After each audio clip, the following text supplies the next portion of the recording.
এখন আমরা যেটা নিয়ে আলোচনা করব সেটা হচ্ছে যে থাইরয়েড গ্ল্যান্ড। থাইরয়েড গ্ল্যান্ড কোথায় থাকে? আমাদের গলায় থাকে, নেকে থাকে, অ্যান্টেরিয়ার টু দ্য ল্যারিংস, অর্থাৎ ল্যারিংসের সামনের দিকে। থাইরয়েড গ্ল্যান্ডটা দেখতে অ্যাকচুয়ালি কেমন হয়? বাটারফ্লাইয়ের মতো হয়। বাটারফ্লাই মানে প্রজাপতি। প্রজাপতি যেমন দুখানা ডানা থাকে, মাঝখানটা আটকানো থাকে, থাইরয়েড গ্ল্যান্ডও ঠিক সেরকম, মানে প্রজাপতির মতো দেখতে। এই যে থাইরয়েড গ্ল্যান্ডের দুটো প্রজাপতির ডানার মতো যে দুটো জিনিস, এটাকে বলা হয় দুখানা লোব। আর দুখানা লোব জোড়া রয়েছে মাঝখানটায় একটা টিস্যু দিয়ে। এই টিস্যুটাকে বলা হয় ইসমাস। যদিও এর স্পেলিং হচ্ছে ISTHMUS, এই THটা সাইলেন্ট থাকে। তাহলে আমরা এটাকে ইস্তমাস বলবো না, আমরা কি বলবো? আমরা ইসমাস বলবো, ISTHMUS। তাহলে থাইরয়েড গ্ল্যান্ডের এই দুখানা লোব জোড়া থাকছে, মাঝখানটা কি দিয়ে? একটা টিস্যু দিয়ে, যেটাকে বলা হচ্ছে ইসমাস। আর দুপাশে দুখানা লোব থাকছে। এই যে থাইরয়েড গ্ল্যান্ডের আমরা দুখানা লোব পেলাম, এই দুখানা লোবের মধ্যে আমরা কিছু সার্কুলার, মানে স্পেরিক্যাল স্ট্রাকচারস দেখতে পাবো। স্ফিয়ার মানে কি? বলের মতো। এরকম কিছু স্পেরিক্যাল স্ট্রাকচারস দেখতে পাবো। এগুলোকে বলা হয় থাইরয়েড ফলিকেলস। এই যে থাইরয়েড ফলিকেলস রয়েছে, এই থাইরয়েড ফলিকেলসটাকে আমরা যখন একটু পরে আমরা আলোচনা করবো এটা ডিটেলসে। এই থাইরয়েড ফলিকেলসগুলো তৈরি হয় কিছু সেলস দিয়ে। এই সেলসগুলোকে বলা হয় ফলিকিউলার সেলস। এই যে ফলিকুলার সেলস বলছি, এটাকে থাইরোসাইটসও বলা হয়। এদের কাজ কি, এরা কীরকম হয়, আমরা আলোচনায় আসছি একটু পরে। তাহলে আমরা কি জানলাম? আমাদের গলায় কি থাকে? থাইরয়েড গ্ল্যান্ড থাকে, অ্যান্টেরিয়ার টু দ্য ল্যারিংসের সামনের দিকে, যেটাকে দেখতে বাটারফ্লাইয়ের মতো, প্রজাপতির মতো, যার দুখানা লোব রয়েছে, আর দুটো লোব মাঝখানে জোড়া রয়েছে একটা টিস্যু দিয়ে, যে টিস্যুটাকে বলা হয় ইসমাস। আর এই দুখানা লোবের মধ্যে আমরা কি দেখতে পাই? কিছু স্পেরিক্যাল স্ট্রাকচারস দেখতে পাই, যেগুলোকে বলা হয় থাইরয়েড ফলিকেলস। আর থাইরয়েড ফলিকেলসের সেলসগুলোকে কি বলা হয়? ফলিকুলার সেলস বা থাইরোসাইটস। সাইট কথার মানে হচ্ছে কোষ, সেল। থাইরয়েডের সেল, তো এগুলোকে থাইরোসাইটস বলা হয়।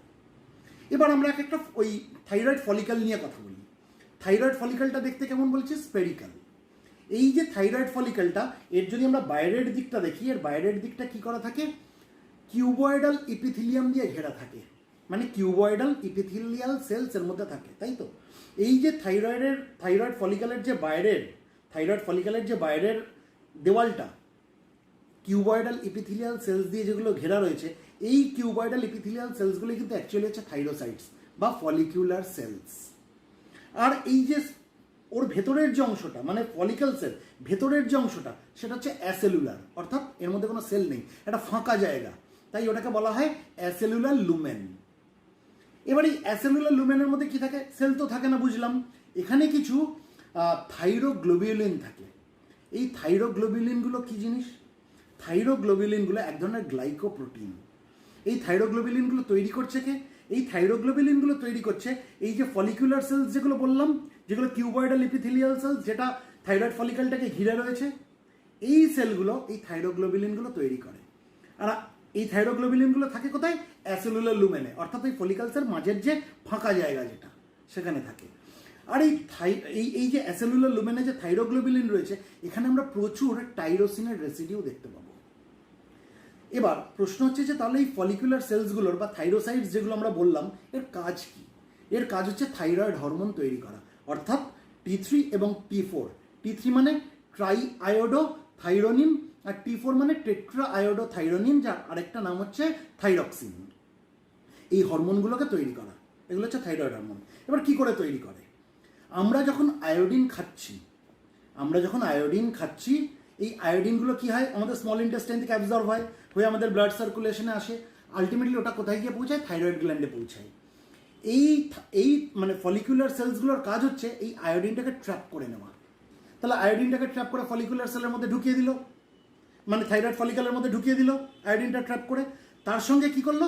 এই ফলিকুলার সেলসগুলোর কাজ হচ্ছে থাইরোগ্লোবিউলিন তৈরি করা, আমি আগে বলেছি। এবার এই থাইরোগ্লোবিউলিনের মধ্যে কি থাকে? আমি বলেছি টাইরোসিনের রেসিডিউ থাকে। এই টাইরোসিনের রেসিডিউয়ের সঙ্গে আয়োডিন রিয়াকশন করে থাইরয়েড হরমোন তৈরি করে, অর্থাৎ T3 আর T4 তৈরি করে। 80% অফ T4 তৈরি হয় আর 20% অফ T3 তৈরি হয়। এই থাইরয়েড হরমোনগুলোর কাজ কি? এই থাইরয়েড হরমোনগুলোর কাজ হচ্ছে আমাদের শরীরের ম্যাক্সিমাম যে সেল রয়েছে, ম্যাক্সিমাম সেলের মেটাবলিজমকে রেগুলেট করা হচ্ছে থাইরয়েড হরমোনের কাজ। এরা মেটাবলিজম রেটটাকে বাড়িয়ে দেয়, থাইরয়েড হরমোন। আচ্ছা, তাহলে আমরা বুঝতে পারলাম যে ফলিকুলার সেলসের কাজগুলো কি, বা থাইরয়েড ফলিকেলসের কাজগুলো কি। এবার এই যে থাইরয়েডের দুখানা লোবের মধ্যে আমরা দেখেছিলাম যে থাইরয়েড ফলিকলসগুলো রয়েছে, এই থাইরয়েড ফলিকলসের বাইরেও কিছু সেলস থাকে, আমরা সেগুলো দেখব। এই যে থাইরয়েড ফলিকলসগুলোর বাইরে যে সেল লোবের মধ্যে রয়েছে, থাইরয়েডের লোবের মধ্যে রয়েছে, এগুলোকে বলা হয় প্যারাফলিকিউলার সেলস। তাহলে ফলিকুলার সেলস আমরা জেনে গেছি, ফলিকুলার সেলসের মানে থাইরয়েড ফলিকুলার বাইরে যে সেলসগুলো থাকে সেগুলোকে বলা হয় প্যারাফলিকুলার সেলস। এই প্যারাফলিকুলার সেলসের কাজ কি? এরা এক ধরনের হরমোন তৈরি করে, পেপটাইড হরমোন তৈরি করে, যেটাকে বলা হয় ক্যালসিটোনিন বা থাইরোক্যালসিটোনিন। থাইরোক্যালসিটোনিনও যা জিনিস, ক্যালসিটোনিনও একই জিনিস। এদের কাজ কি? এদের কাজ হচ্ছে আমাদের রক্তের মধ্যে ক্যালসিয়ামের লেভেলকে কমিয়ে দেওয়া, অর্থাৎ এগুলো হচ্ছে হাইপোক্যালসেমিক। হাইপো মানে কমিয়ে দেওয়া। আমরা প্যারাথাইরয়েড গ্ল্যান্ড পড়ার সময় কি দেখেছিলাম? প্যারাথাইরয়েড গ্ল্যান্ডে আমরা জানি এক ধরনের সেলস আছে চিপ সেল, ওরা যে হরমোনটাকে রিলিজ করে সেটার নামটা কি? সেটার নাম হচ্ছে প্যারাথাইরয়েড হরমোন। প্যারাথাইরয়েড হরমোনের কাজ কি? রক্তের মধ্যে ক্যালসিয়ামের লেভেলকে বাড়িয়ে দেওয়া, অর্থাৎ প্যারাথাইরয়েড হরমোন হচ্ছে হাইপার ক্যালসেমিক। হাইপার মানে বাড়ানো। আর আমরা এটা যেটা দেখলাম কি বলে, থাইরয়েড গ্ল্যান্ড যেটাকে বার করছে যে থাইরোক্যালসিটোনিন বা ক্যালসিটোনিন, এরা হচ্ছে হাইপোক্যালসেমিক। সুতরাং এই থাইরোক্যালসিটোনিন এবং প্যারাথাইরয়েড হরমোন এরা দুজনে মিলে কি করছে? রক্তের মধ্যে ক্যালসিয়ামের লেভেলটাকে ব্যালেন্স করছে, অর্থাৎ ব্লাডের মধ্যে ক্যালসিয়াম হোমোস্ট্যাসিস মেনটেন করছে। তাহলে আমাদের থাইরয়েড গ্ল্যান্ডে জানতে গেলে আমাদের কি জানতে হবে? আমাদের দুটো জিনিস জানতে হবে। থাইরয়েড গ্ল্যান্ডের দুটো কাজ, একটা হচ্ছে থাইরয়েড হরমোন রিলিজ করা, অর্থাৎ T3 আর T4 রিলিজ করা, যারা শরীরের ম্যাক্সিমাম সেলের মেটাবলিজমটাকে রেগুলেট করছে। আর কি কাজ থাইরয়েড গ্ল্যান্ডের? থাইরয়েড গ্ল্যান্ডের আরেকটা কাজ হচ্ছে থাইরোক্যালসিটোনিন রিলিজ করা, যেটা নাকি রক্তের মধ্যে ক্যালসিয়ামের লেভেলকে কমিয়ে দিচ্ছে। আর এই থাইরোক্যালসিটোনিন আর প্যারাথাইরয়েড গ্ল্যান্ড থেকে আসা প্যারাথাইরয়েড হরমোন, এরা দুজনে মিলে রক্তের মধ্যে ক্যালসিয়াম হোমোস্ট্যাসিসটা মেনটেন করছে। এইটুকুনি জানলে আমাদের চলবে।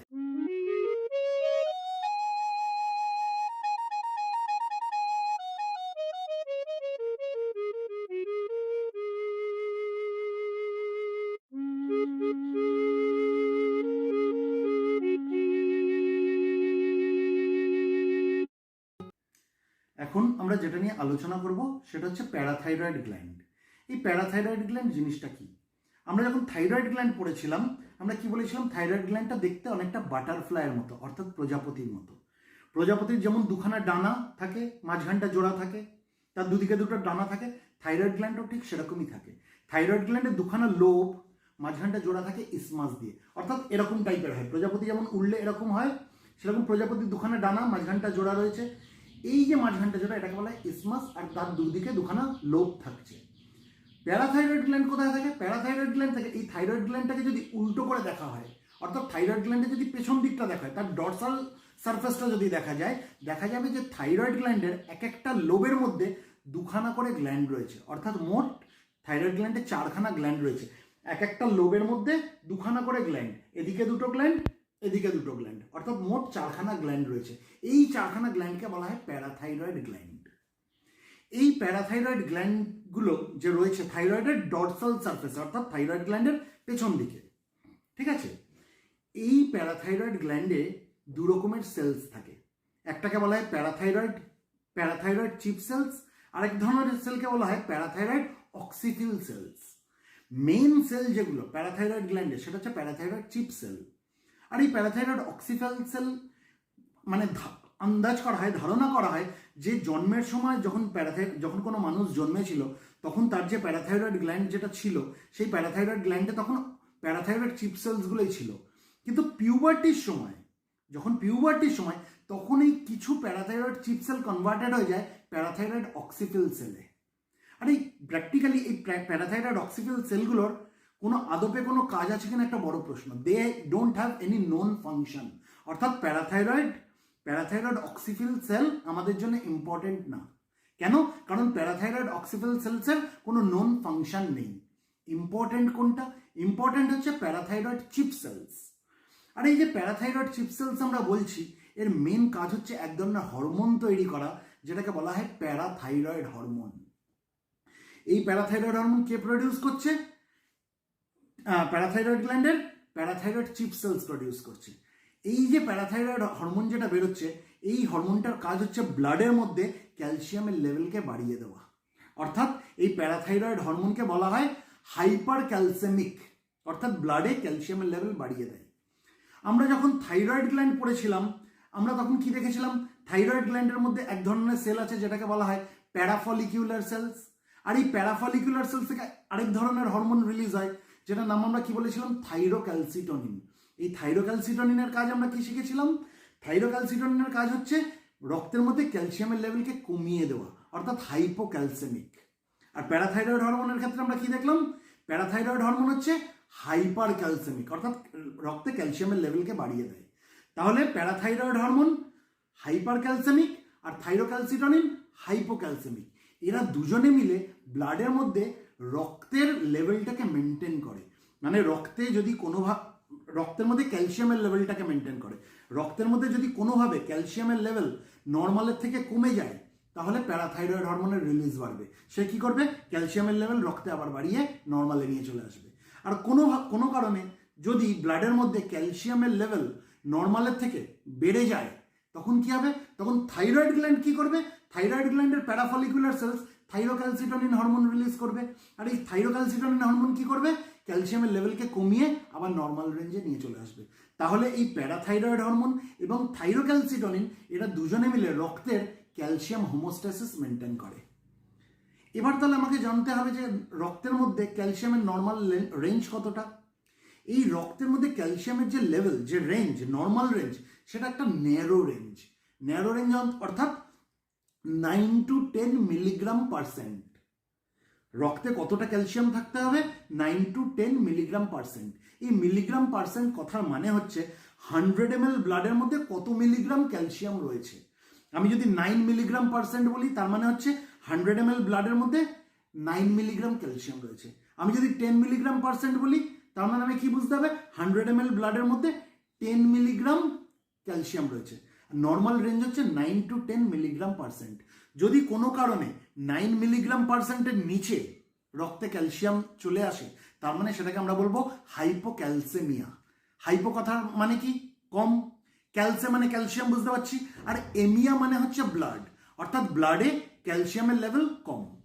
আর আমরা যদি দেখি যে কোনো কারণের জন্য রক্তে ক্যালসিয়ামের লেভেল 10 মিলিগ্রাম%-এর বেশি হয়ে গেছে তাহলে সেটাকে আমরা বলবো হাইপার ক্যালসেমিয়া। হাইপার মানে বেশি, ক্যালসে মানে বুঝতে পারছি ক্যালসিয়াম, আর এমিয়া মানে ব্লাড, অর্থাৎ ব্লাডে ক্যালসিয়ামের লেভেল বেড়ে গেছে। এই দুটোই ডেঞ্জারাস, হাইপোক্যালসেমিয়াও যেমন ডেঞ্জারাস, হাইপার ক্যালসেমিয়াও ডেঞ্জারাস। অর্থাৎ ক্যালসিয়াম লেভেলকে নর্মাল রেঞ্জের মধ্যে থাকতে হবে, ন্যারো যে নর্মাল রেঞ্জ সেটার মধ্যে থাকতে হবে, 9 to 10 মিলিগ্রাম%। আর এইটাকে সাহায্য করে কে, এই ক্যালসিয়াম লেভেলকে ব্লাডে নর্মাল রেঞ্জের মধ্যে রাখার জন্য ক্যালসিয়াম হোমোস্ট্যাসিস ব্লাডে কে দেখে, দুটো হরমোন। একটা হচ্ছে থাইরোক্যালসিটোনিন, এই থাইরোক্যালসিটোনিন কে রিলিজ করে, থাইরয়েড গ্ল্যান্ড রিলিজ করে। আরেকটাকে হরমোন দেখে, সেটা হচ্ছে যে প্যারাথাইরয়েড হরমোন, যেটা নাকি প্যারাথাইরয়েড গ্ল্যান্ড থেকে রিলিজ হয়। তাহলে এই অবধি আমাদের প্যারাথাইরয়েড গ্ল্যান্ড জানলেই চলবে।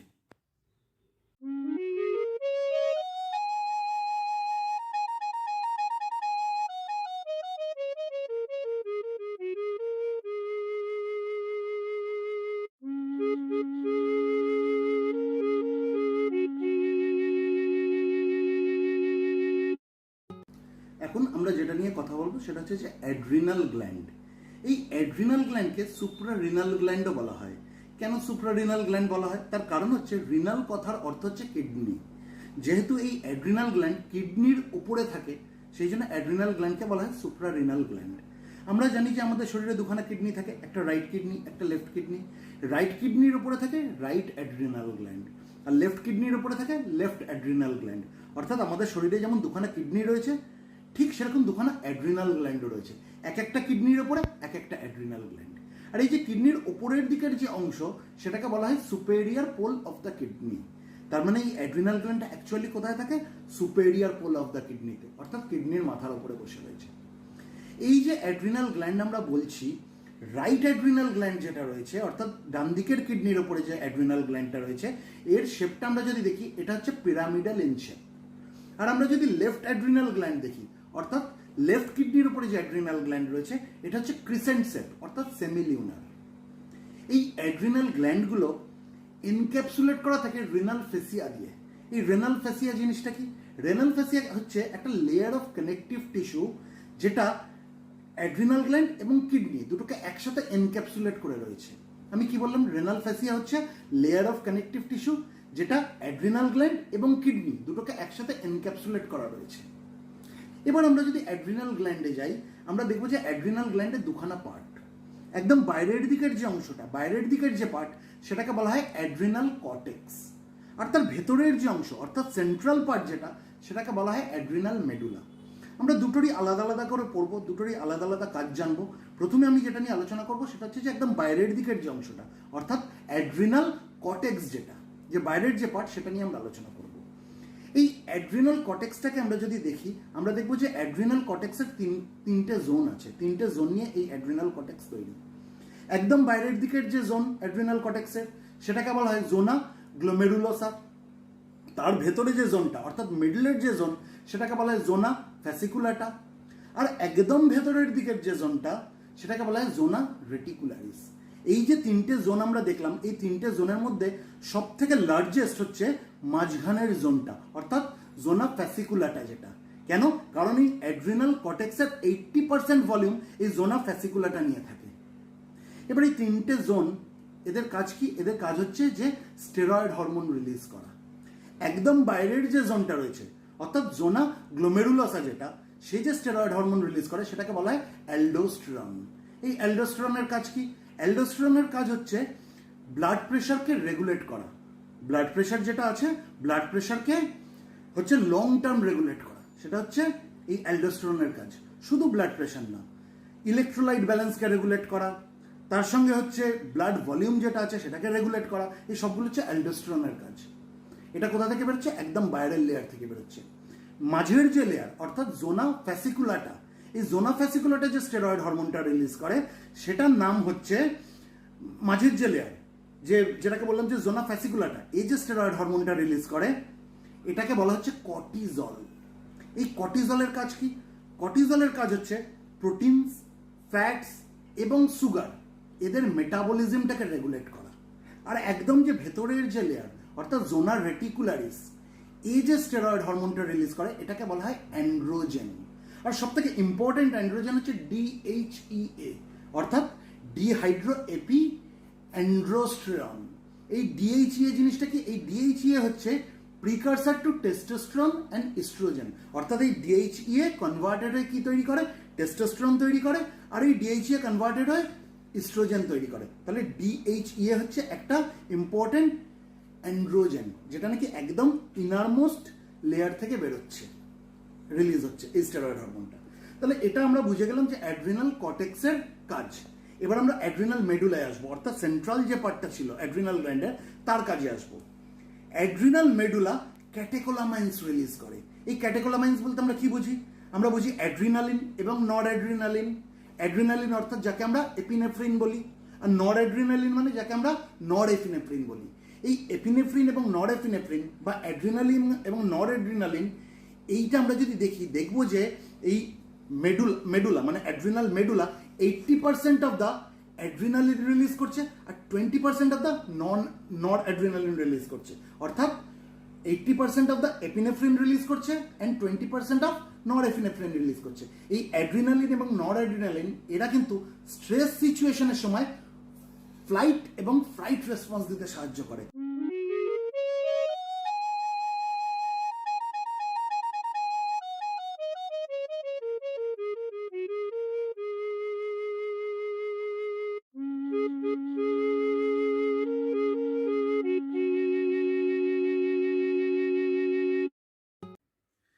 আমরা এখন যেটা নিয়ে কথা বলবো সেটা হচ্ছে যে পিনিয়াল গ্ল্যান্ড। এই যে পিনিয়াল গ্ল্যান্ড আমরা বলছি, এই পিনিয়াল গ্ল্যান্ড নামটা প্রথমে জানতে হবে যে কোথা থেকে এসছে। একটা ল্যাটিন শব্দ আছে, এই ল্যাটিন শব্দটা হচ্ছে পিনিয়া। পিনিয়া কথার অর্থ হচ্ছে পাইন কোন। যেহেতু এই গ্ল্যান্ডটা অনেকটা পাইন কোনের মতো দেখতে, সেই জন্য এই গ্ল্যান্ডটার নাম দেওয়া হয়েছে পিনিয়াল গ্ল্যান্ড। এই পিনিয়াল গ্ল্যান্ডের আরেকটা নাম হচ্ছে এপিফাইসিস সেরিব্রি। এই পিনিয়াল গ্ল্যান্ডটা অ্যাকচুয়ালি হচ্ছে একটা নিউরো এন্ডোক্রাইন গ্ল্যান্ড, খুব ছোট্ট একটা নিউরো এন্ডোক্রাইন গ্ল্যান্ড, মানে almost like a grain of a rice, একটা চালের ছোট দানার মতো। এই পিনিয়াল গ্ল্যান্ডটা থাকে কোথায়? আমাদের ব্রেনের deep into the centre of the brain, যে জায়গাটার নাম হচ্ছে এপিথ্যালামাস। ঠিক আছে, এপিথ্যালামাস যে জায়গাটা, মানে deep into the centre of the brain, ওখানে এই পিনিয়াল গ্ল্যান্ডটা থাকে। আর এই pineal gland is composed of the endocrine cells which are called pinealocytes, অর্থাৎ পিনিয়ালোসাইটস নামক কিছু এন্ডোক্রাইন সেলস দিয়ে এই পিনিয়াল গ্ল্যান্ডটা তৈরি হয়। আর এই পিনিয়ালোসাইটস মানে সাইটস কথার অর্থ হচ্ছে সেল। কোথাকার সেল? Pineal গ্ল্যান্ডের sell. সেই জন্য এই সেলগুলোর নাম হচ্ছে পিনিয়ালোসাইটস। এই পিনিয়ালোসাইটসের কাজ কি? পিনিয়ালোসাইটসের কাজ হচ্ছে এক ধরনের হরমোনকে প্রডিউস করা, যার নাম হচ্ছে মেলাটোনিন। এই মেলাটোনিন কি করে? এই মেলাটোনিনের কাজ হচ্ছে আমরা এই যে ঘুমাই না, আবার জেগে পড়ি, এই স্লিপ ওয়েক সাইকেলটাকে রেগুলেট করা। অর্থাৎ মেলাটোনিন প্রোডাকশন যত বাড়বে তত ঘুম ভালো হবে, মেলাটোনিন প্রোডাকশন যত কমবে তত আমাদের ঘুম তত কম হবে, আমরা জেগে পড়বো। এই যে মেলাটোনিনের প্রোডাকশন যেটা হচ্ছে, এটা ইনফ্লুয়েন্সড হচ্ছে লাইট এবং ডার্কনেস দিয়ে। তার মানে কি? যত আলো বাড়বে তত মেলাটোনিনের প্রোডাকশন ইনহিবিটেড হবে, আর যত অন্ধকার বাড়বে তত মেলাটোনিনের প্রোডাকশন বেড়ে যাবে। তাহলে রাতের দিকে কি হয়? যত অন্ধকার হবে তত মেলাটোনিনের প্রোডাকশন বাড়বে, সেই জন্য আমাদের রাতে ঘুম ভালো হয়। আর এই কারণেই বলা হয় যে ঘর অন্ধকার করে ঘুমানো উচিত, লাইট জ্বালিয়ে ঘুমানো উচিত না। কেন? লাইটের প্রভাবে কি হবে? লাইটের প্রভাবে মেলাটোনিনের প্রোডাকশন ইনহিবিটেড হয়ে যায়। সুতরাং আমাদেরকে যেটা জানতে হবে সেটা হচ্ছে পিনিয়াল গ্ল্যান্ডের যে সেলসগুলো থাকে তাকে বলা হয় পিনিয়ালোসাইটস। আর পিনিয়ালোসাইটসের প্রধান কাজ হচ্ছে এক ধরনের হরমোন প্রডিউস করা, যেটার নাম হচ্ছে মেলাটোনিন। আর মেলাটোনিনের কাজ হচ্ছে স্লিপ ওয়েক সাইকেলটাকে রেগুলেট করা। এইটুকুনি জানলেই চলবে মোটামুটি।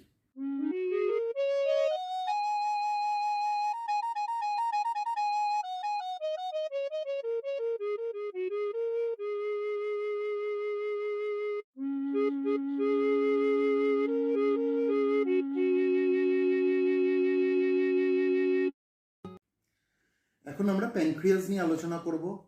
আমরা জানি যে প্যানক্রিয়াসের দুরকম ফাংশনই আমরা দেখতে পাই, একটা এক্সোক্রাইন ফাংশন, একটা এন্ডোক্রাইন ফাংশন। অর্থাৎ আমরা যদি প্যানক্রিয়াসে দেখি, আমরা দেখব এখানে আমরা দুটো জিনিস দেখতে পাবো। একটা জিনিসের নাম হচ্ছে প্যানক্রিয়াটিক অ্যাসিনাই, আর একটা আমরা যেটা দেখতে পাবো সেটা হচ্ছে আইলেটস অফ ল্যাঙ্গারহ্যান্স।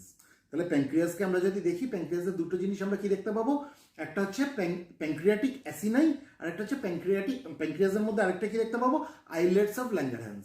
প্রথমে আমি প্যানক্রিয়াটিক অ্যাসিনাই নিয়ে কথা বলি। এই যে প্যানক্রিয়াটিক অ্যাসিনাই আমরা যেটা বলছি, এটা কিচ্ছু না, এটা হচ্ছে ক্লাস্টার অফ সেলস। এরা কি করে?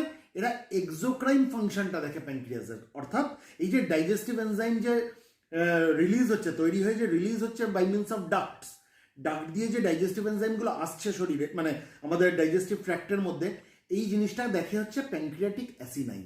সেই জন্য যেহেতু ডাক্টের মাধ্যমে এর ফ্লো মানে সিক্রেশন হচ্ছে, তাই এটাকে বলা হচ্ছে যে exocrine function of the pancreas. কিন্তু আজকে আমরা আলোচনা করব কোনটা নিয়ে? আমরা endocrine function of the pancreas নিয়ে আলোচনা করব। অর্থাৎ প্যানক্রিয়াসের যে পার্টটার মধ্যে আইলেটস অফ ল্যাঙ্গারহ্যান্স রয়েছে। প্রথমে আমাকে বুঝতে হবে যে আইলেটস জিনিসটা কি। আইলেটস কিছু না, আইলেটস হচ্ছে গ্রুপ অফ সেলস, ঠিক আছে, যার আমরা দেখবো যে এন্ডোক্রাইন ফাংশন রয়েছে।